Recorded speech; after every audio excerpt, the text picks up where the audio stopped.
I'd like to welcome you to the 2014 Intermountain Heart Institute Healthy Heart Fair. Those of you that got up early and came in this morning, I think are going to be big winners because this talk that Dr. John Day is going to present is phenomenal. The title of this talk is Live Well and Live Longer. Dr. John Day is the medical director of the atrial fib ablation program at Intermountain Medical Center and the president-elect of the Heart Rhythm Society. Dr. Day.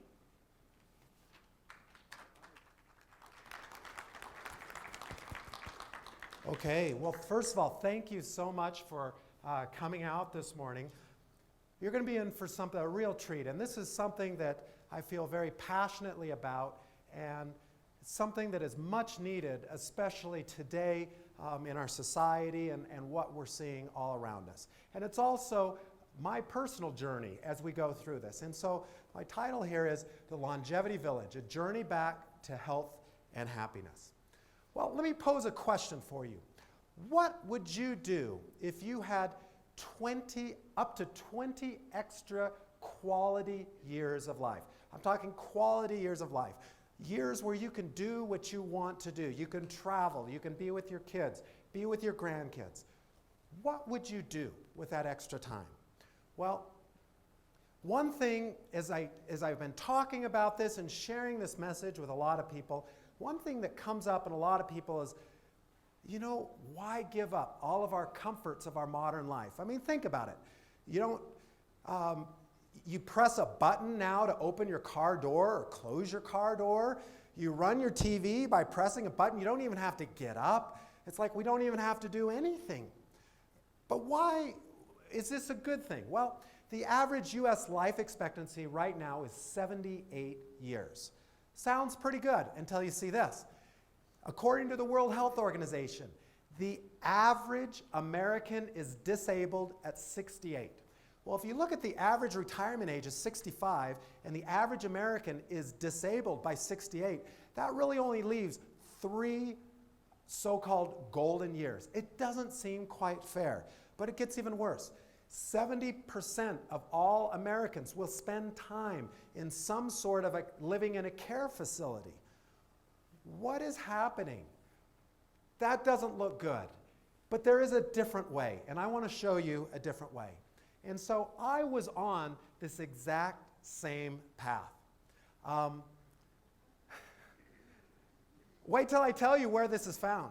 This is the doctor's dining lounge of this hospital. This was my breakfast every morning for years.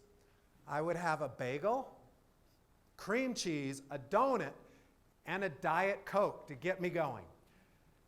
I did this for years. I didn't think much of it. Lunch wasn't much better. Pizza, whatever, Diet Coke.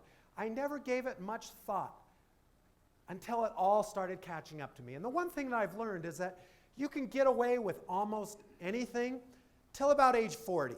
If you've got great genes, maybe you can get away with it till age 50. But sooner or later, it all catches up. By age 44, I was overweight at 200 pounds. I had a body mass index of 26. I had high blood pressure, so I put myself on Cozar or losartan. My total cholesterol had gone up to 211, so I put myself on a cholesterol medicine. I had severe esophagitis, so I took Prilosec every day. Knee and spine pain, so I was on Celebrex every day. I couldn't sleep at night, so Benadryl and melatonin at night. Chronic fatigue, so I would dose up with Diet Coke. And the beautiful thing is it's free all through this hospital. And that would keep me going. I had developed an autoimmune disease, and it got to the point that I could no longer exercise. And my mantra had always been, eat anything you want, burn it off. Well, the problem is, by the time I got 44, I could not exercise anymore. I was in so much pain, my body was falling apart. So no longer could I try to make attempts at compensating for what I was destroying my body. And so this is actually a picture of me you can see here. This was before I hit the breakdown. I was actually running the New York City Marathon. You can see everybody else is coming through pretty excited at the end. I'm the guy there who looks like he's about ready to pass out. But clearly I was on a path. At age 44, I was already on 5 medications, multiple medical problems, autoimmune disease, all these others. But the thing is, I didn't realize at the time as I had brought them all to myself. And I had seen doctors, and each doctor wanted to put me on another medicine. I was heading down a path that was not going anywhere very well. And so, as I started talking with people, and I travel to China regularly, I speak Chinese.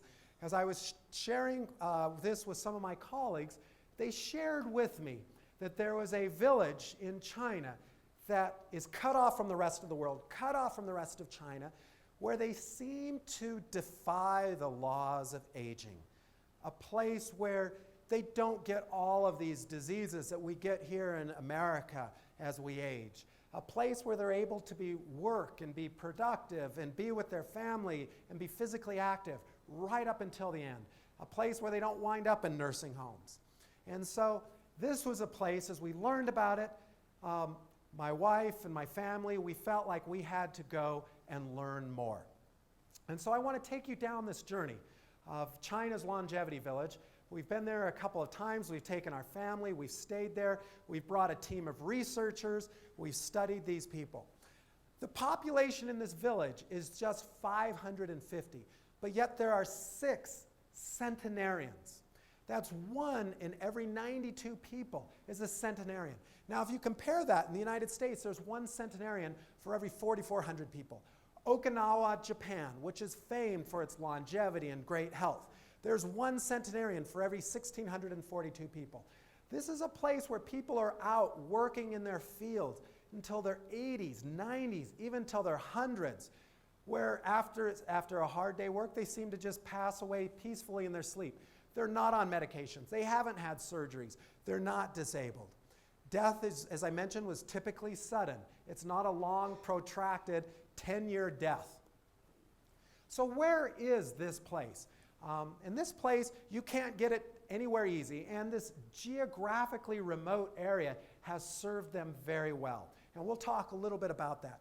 But it's very close to the Vietnam border, deep in the mountains, a subtropical climate of China that really, until just recently, there were no major roads or any way to have any interaction with the rest of China or the rest of the world.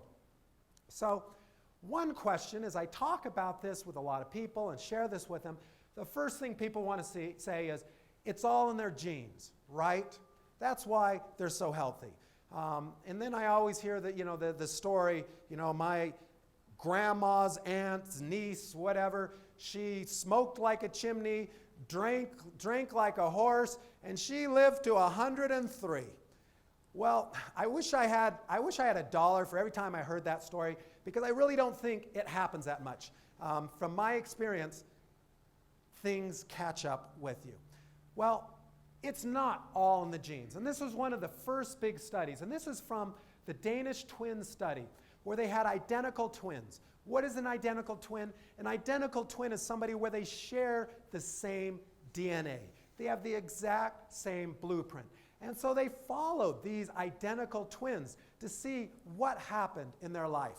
Interestingly, 25% of their health, their happiness, their longevity was determined by their genes. But 75% was determined by their lifestyle. And what we've come to learn is that environmental factors can turn genes on or turn genes off. The power is really up to us.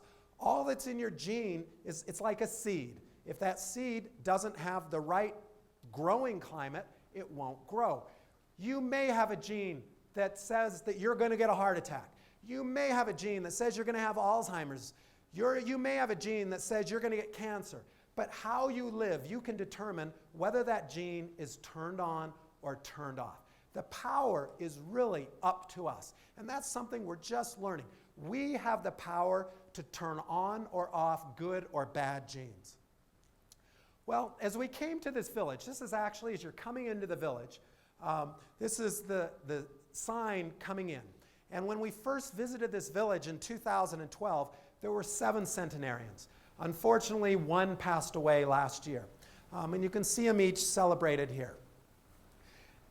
In 2012, this was one of the 2 bridges leading into this village. It's set right on the banks of a beautiful river with clean water, beautiful mountains. And this is a fisherman who's been fishing there much the way he's been fishing for thousands of years.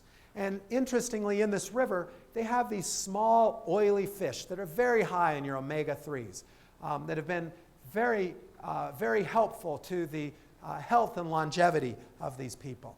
This is the morning commute. Until 2006, they did not have any cars, no power tools, no TV, no internet, no Coca-Cola, no processed foods. It was a very simple way of life. And even today, you can see them on their way to work. They walked everywhere. They farm by hand, the way they have done for thousands of years. Here they are, the vegetables that they pick. There are many natural wild vegetables and fruit that grow here. They also plant their own. They eat it on the day it is picked. It is naturally organic. It is eaten fresh when the nutrients are highest. Let's see. My little remote here is giving me, it switched. I must have, okay. Now I'm getting technically challenged here. I may have to go back to the manual way of doing this. Here we go. We're back and running. These iPhones. You try to get everything on your iPhone and the little app switches. And this is from this past year. These are my children where we had a chance to go out and work with these people in the fields and really to experience this way of life. Here's my wife and my 2 children digging up root vegetables. And these were vegetables that we then ate that day, prepared very deliciously. Oh, lovely.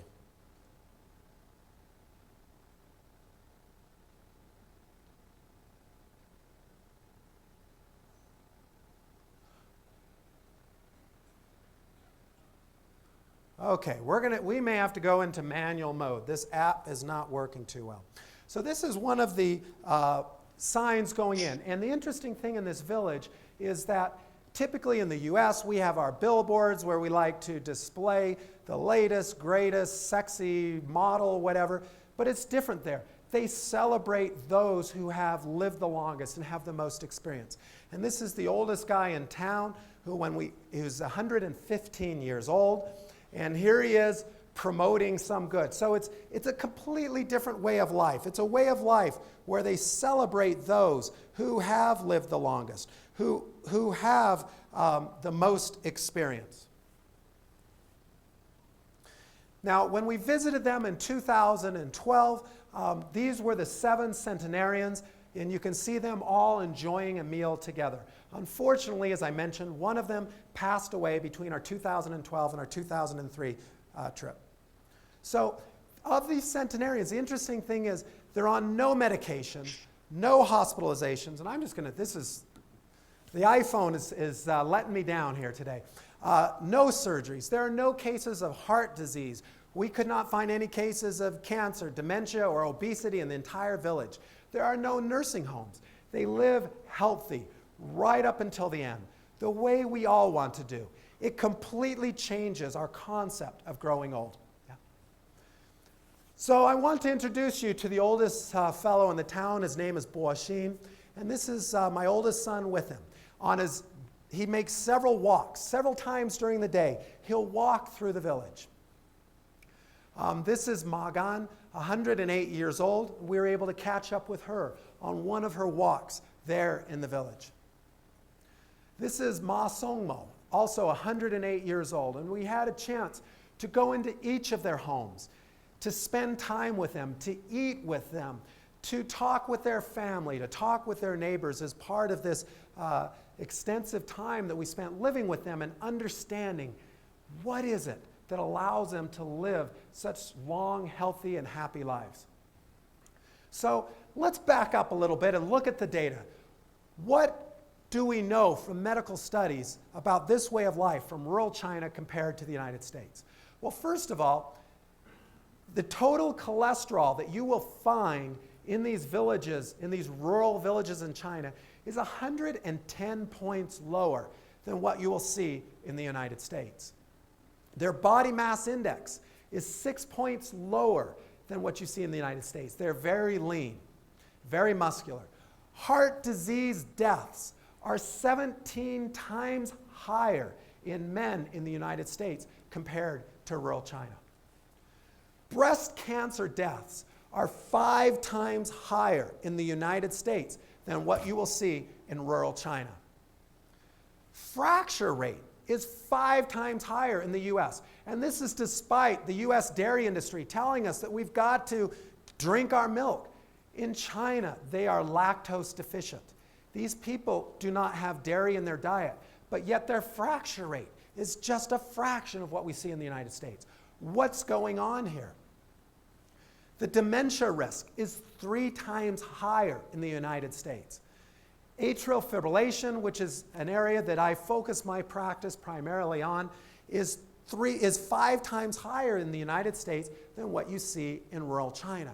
Clearly, there has to be an explanation. It's not all in their genes, because if you follow them, as soon as they immigrate to the United States, by the 2nd or the 3rd generation, they are no different than us. They're on lots of medications. They have lots of chronic illnesses. Clearly, there is something about the way they're living that could be an answer for us. And so, as we've had a chance to really dive in, to drill down, to try to figure out what is it that allows them to live these remarkably long, healthy, and happy lives, we really boiled it down to 6 principles. And I'm going to dive into each of those briefly here in a minute. First of all, purpose. There's a connection. They have a why. There's a reason why they get up each morning. They have something that's driving them. 2, they live in a supportive community, a community that encourages health. There were no other choices until recently. Number 3, they're physically active and outside every day. 4, they eat this longevity village diet, and I'm going to share with you what that is. 5, they have a pure environment, an environment where there isn't a lot of noise. They have pure water, clean air, and they have access to clean food. And it's remarkable what can happen in this type of environment. Number 6, they have a wellness mindset. So I want to first touch on purpose, connecting with your why. All of these centenarians had a strong sense of purpose. Every centenarian in this village is still working full time. Now, they're not out in the fields anymore. Since this is now opened up to the rest of the world, there are now many health seekers from throughout China that are coming there as tourists to learn from them. And so they are meeting and greeting these guests from throughout China every day, and then these guests in turn will give them donations, small cash donations, but they're still working full time. And when I ask them, why are you still doing this? Why aren't you resting? Why aren't you kicking back? They tell me that they thrive on this. They thrive on these social connections. They feel like they have to give back, that they're supporting their family, that if they were to leave, that somehow their family would be worse off. So they feel that drive. Number 2, as I mentioned, they live in a supportive community. Here in the United States, we are surrounded by so many things, so many choices, and sometimes all of our choices and all of our conveniences can be our own undoing. But there's a culture of wellness. The only culture they had was to live a healthy way.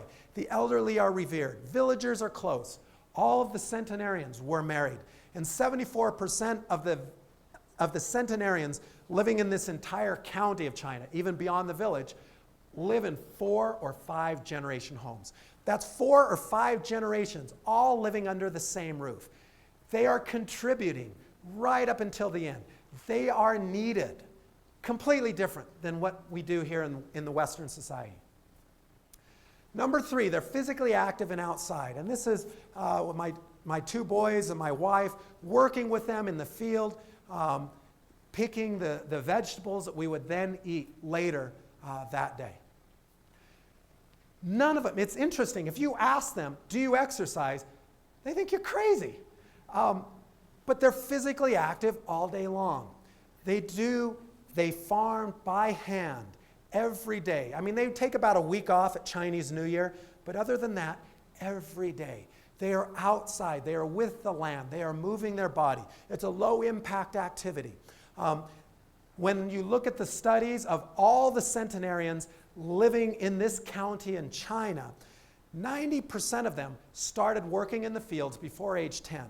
The fascinating thing is 23% of them are still gainfully employed, working, doing manual labor, farming by hand in their 90s. 23%. It's a low-impact activity. They're not going to the gym, pounding hard on that treadmill, wearing out their knees, having to get joint replacement surgeries. That doesn't happen there. They walked everywhere. They walked. Whatever you wanted to do, you walked. They had no TV or vehicles until 2006. They had year-round vitamin D. They were with the land. They were outside. So what is it about this longevity village diet that they eat? If you ask them, if you talk with the women there, are you on any diets? They look at you like you're crazy. They don't count their calories. They're not on any diets. They're not on any supplements. They eat at breakfast. They have an early dinner. They don't snack. There was nothing processed until just recently. No junk. Fruit is their dessert. As I mentioned, they eat fish. They didn't have dairy because most Chinese are lactose deficient. They did eat occasional meat. They ate meat sparingly. The meat that they ate was an organic meat, animals that are allowed to eat real grass, and animals that are allowed to exercise and move around. They're not cooped up in a cage and pumped full of hormones and antibiotics. They rarely ate wheat, vegetables at all meals. They ate a lot of nuts and seeds. And one thing that may have served them well is due to this geographic isolation. They did not have access to tobacco. They did not have access to salt. They did not have access to sugar. They did not have access to oil. What little oil they had for cooking is hemp seed. Actually, hemp is incredibly nutritious. It's not psychoactive, very high in your omega-3s, protein, and fiber. But what little oil they would have is they would press their hemp seeds to squeeze out a little bit of oil that they might use for cooking, and that was it. They lived in a pure environment, an environment in which there was no noise, clean air, water, and food. They had their doors and windows were open year-round. Why is that important? Our indoor air quality is 2 to 5 times worse than the outdoor air, except, of course, on one of our red air days. That's something different. But they kept it well. They had good ventilation, no motorized vehicles, no powered equipment. They drank clean mountain spring water, and they grew their own naturally organic food, something that each of us can do with gardens, as that season's going to be coming around soon. And they ate their food fresh on the day it was picked. There was a very sense of wellness mindset. There is no sense of time urgency. Studies have shown that people who have a sense of time urgency, who feel pressured by the clock, guess what? Their heart attack risk is 4 times higher. In this village, time just seems to flow. You go to bed when the sun goes down, you arise when the sun comes up. They're not rushing around looking at their clock, looking at their smartphones. It's a slower pace. They are optimistic people. They are grateful for what they have. These people suffered tremendously through the Chairman Mao here and all these others, but yet they are so grateful for everything they have. They had periods of their life where they didn't know if they were going to have another meal, but they are so grateful for everything they have. They help each other. They're content. And the interesting thing is, I could not find any cases of depression. In the United States, 50% of us struggle to stay happy every day. And it's something that is getting worse. It seems like the more prosperity that we have, the more we have, the more unhappy we become. These people had nothing, but they're all happy. Even these centenarians, the studies show that these centenarians, looking at this, all the centenarians in this whole county, that the vast majority of them are very happy and very satisfied with their lives, even in their hundreds. Clearly, there's something that we can learn from them. And so, as we've been studying these people for the last several years, we've done a lot of medical research on them. I've devoured whatever articles that have been published on these people in the Chinese medical literature. I've met them all. I've visited with them all. I've eaten with them. I've gotten to know all of their family members. And as I've been following this and following the way they live, as I mentioned, at one point I was on 5 different medications. Over time, I've been able to come off of all of them. I'm exercising again. My esophagitis and autoimmune disease now have gone into remission. Yes, we can turn off our genes. It doesn't matter what you were dealt with. You can, by changing the way you live, you can change the way your body functions. I'm working on trying to clean up our environment the most we can. It's always a struggle in the winters here in Utah. I am learning to relax and connect. That is still a challenge. My weight has dropped nearly 30 pounds. That's without dieting, without being hungry. I eat till I'm full, but what I eat has completely changed. Haven't had a donut in 3 years, so haven't had a Diet Coke in years. My body mass index has dropped significantly. My blood pressure has dropped over 30 points. I'm able to come off of medications. My total cholesterol dropped nearly 100 points. No meds. Allowing your body to do what it does best. So, as I mentioned, this was something that as we were on this journey and as I started sharing this with people, I was really struck by how that this seemed to resonate with people. That people are looking to live better, to feel better. And as we got back and we started sharing what we were finding, people started encouraging me, you should write a book. This is something that you need to share. And so this is something that we have put together a proposal, and the rights to the book have been sold to HarperCollins. And this book outlining this journey is something that will be released in the spring of 2015. And I just want to share with you, this is a trailer, and hopefully this gives you a feel for this experience and what we were able to learn.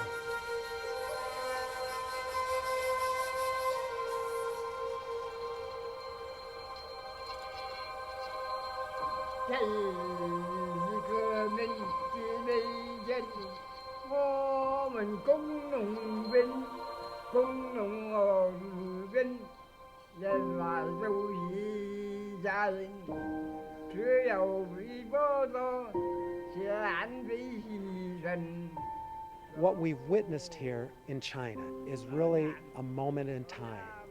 This village only has a population of 550 people, yet there are 6 centenarians.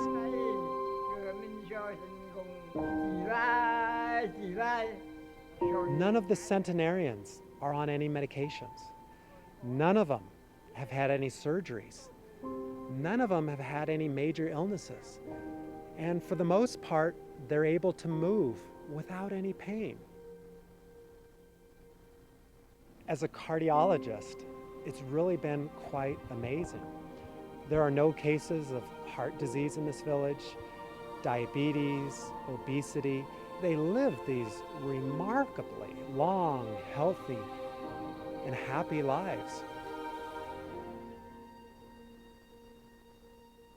I really hit rock bottom in my mid-40s. I was in constant neck pain, back pain. I couldn't sleep at night. I was on 5 different medications for high blood pressure, high cholesterol, for insomnia, for having difficulty swallowing from severe inflammation of my esophagus. Some of my Chinese colleagues shared with me that there was a place where people didn't seem to get sick, where they could live long, healthy lives without having to take medications, without surgeries. I felt that this was a place that I had to visit. This is our 2nd trip now. This time we've come with a team to do more intensive research, to dig deeper. 那他能不能跟我们讲一下他认为他为什么长寿？ we've lived with them, we've talked with them. 你现在开不开心呢？开心。是吧？ Âm thanh thiên nhưng mà nào thì nhưng để nhưng cô leo liệt bố đâu nào sẽ lại. They've really taught us a lot about how to live a long, healthy, and happy life. Cần chắc cần nào, cần trâu nàn là, cần trâu chỉ bơi nàn. The remarkable thing is the things that these people have done here for millennia to allow them to live these incredibly long and healthy lives are all things that we can do today to help our own lives. Để chỉ để giặc quay này quay mai đã ra này cần bình cần cô lú cô ăn. Whether you're 30, whether you're 40, whether you're 60 or 70, it's never too late to make changes. Cái trẻ chỉ bỏ rồi, cái cháu trái chấm rồi.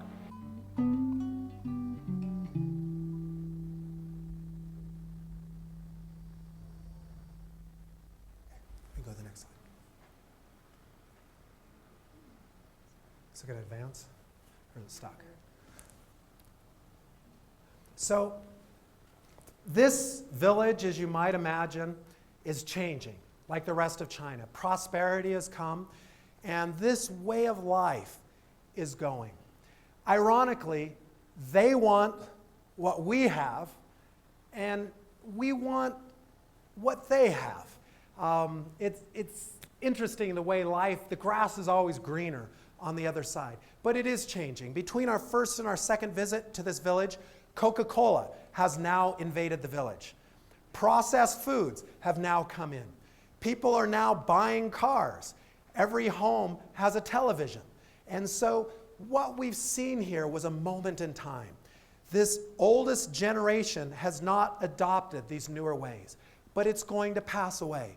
And so really, the next culture of health is up to us. We can determine our own fate. Today, we can decide whether we want to live better or not. If this is something that you are interested in and want to learn more, we're going to be doing a lot of seminars on these things here, newsletters. We're going to be sharing a lot of information. Right now, we're a little bit under the gun. We have to have the first draft of our manuscript of our book done by July 1st. But and we have to have the book completely done. We're under contract, have it completely done by September 1st. Once that is done, then we want to really try to start focusing on sharing more, of opening this up. And so if this is something you would be interested in, I do have a Facebook page. If you like the Facebook page, we will be sending out information as we get closer. If you want to share with me your email address, we'll make sure we have you on the newsletters and other things that we go out on Living Better. You can just write it on this 3x5 card and drop it off here at the end. You can call our office at 507-3513, or if you want, you can come by and visit us in our practice. We're in Suite 510 of Building Number 2. This is Building Number 6. Building Number 2 is just a little bit south on this campus. So thank you very much for your attention. I think we have a couple of minutes for a few questions that I'd be happy to answer. Oh.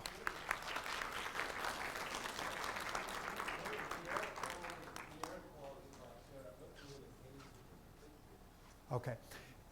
So the question was, what about the air quality there? This is the best air quality you're going to see in China. And until recently, it was pristine. They were cut off from really the rest of the world. They didn't have the other. This is remarkably clean. Actually, their air quality is a lot better than ours is here in Salt Lake City, but they are affected. Studies have shown now that 5 to 10% of all of the air pollution in Los Angeles comes from China. And so we live in a global community now where everything affects everything. Our air that we generate here in Salt Lake City, we're polluting Wyoming, we're polluting Colorado, we're polluting everything to the east of us. And so we really live in a global area. And it is a serious thing. The American Heart Association has estimated that our air quality in Salt Lake City cuts short our life by 2 to 3 years. Indoor air pollution is also just as critical, and there's so much we can do to clean that up. That goes beyond not smoking and secondhand smoke, but just the cleaning solvents we use in our home. That new car smell is absolutely toxic to our health. Radon gas, there's so much we can do to try to help clean things up, whether it's in our diet, our air, our water, everything that's around us, our relationships. And so we want to have a nurturing environment every way we can. John, Yeah. that's kind of overwhelming. What are 5 things we could do, 3 to 5 things we could walk out today to improve our health? So let's try to boil it down. What are some things we can do right today? If I had my pick of what are things we could do right now, I would focus, if we could do 3 things, if we could walk out of here today doing 3 things, you will increase, just these 3 things alone can give you 5 to 10 extra quality years of life. 3 things. First of all, get 9 servings of fruits and vegetables each day. The American Heart Association recommends 9 servings of fruits and vegetables each day. So you can do the math. That would be 3 each meal. So number 1, 9 servings of fruits and vegetables each day. Number 2, cut out the crap in your diet. Added sugars. It was just on the news this past week. Added sugars are responsible for dramatically increasing heart attack risk. The junk food, the processed food. Eat real food. So that would be number 2. Number 3, move more. Actually, I'm going to make it 4. I'm going to give 4 things. So number 3, move more. I would recommend 30 minutes of physical activity each day. And in addition to that, track your steps. Studies show that even if we go to the gym and kill ourselves and work out hard, but we sit at our desk all day, we have undone everything we've done. We need to be moving throughout the day. And so I would recommend 10,000 steps each day, as well as 30 minutes of physical activity where you get your heart rate up. And the 4th thing would be is to stress less. Stress, anxiety, and that goes hand in hand with not getting enough sleep, is toxic to our health. So those 4 things, if we can do these 4 things, you can right there get 5 to 10 extra years, quality years of life. 1, get 9 servings of fruits and vegetables each day. Number 2, eliminate the junk out of your diet. Number 3, move more. 10,000 steps, 30 minutes of physical activity each day. Number 4, stress less. Yeah. Just real quick, on your, like, how has your diet changed other than like more fruits and vegetables? You're cutting out meat. Are you just buying organic foods? Like maybe a little more detail. And is your book going to go into detail about the Absolutely. diet? We're going to go into all that. And there is a lot, and it's a lot to. For me, it was a journey. There was so much that had to be undone. I drink a lot more water now. Water is primarily what I drink. You know, all the Diet Coke to keep me going through the day is gone now. Also, the food is primarily real food. With organic foods, I try to, there are things that can help you. The so-called Dirty Dozen. There are apps of these. Clean 15.